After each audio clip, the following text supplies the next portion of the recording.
Why is waterproofing such a problem in wet areas? Builders, it's time for a game changer. As a builder, keeping a home dry is second nature.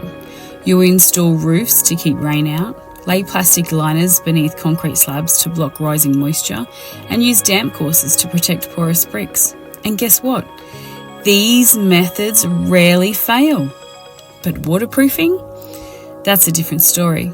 It fails so often that it ranks in the top 3 home warranty defects year after year.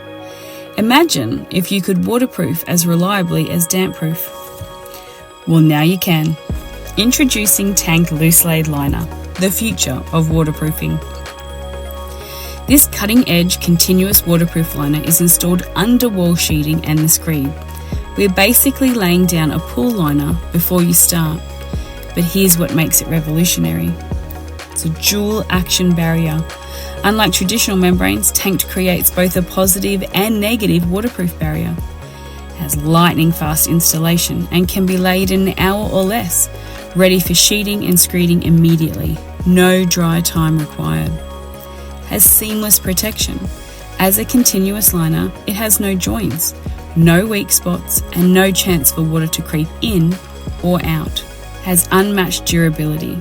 With an impregnated scrim, it resists damage, and because it is not adhered to the surface, it adapts to structural movement without compromising. Industry-leading warranty. Depending upon how you use it, you can enjoy up to 25 years protection, and all for the cost-effective price starting from $25 per metre. Builders, protect yourself from costly warranty claims. Available as a DIY or supply and install, Tanked is the solution you've been waiting for. Don't let waterproofing failures put your projects at risk. Contact us today.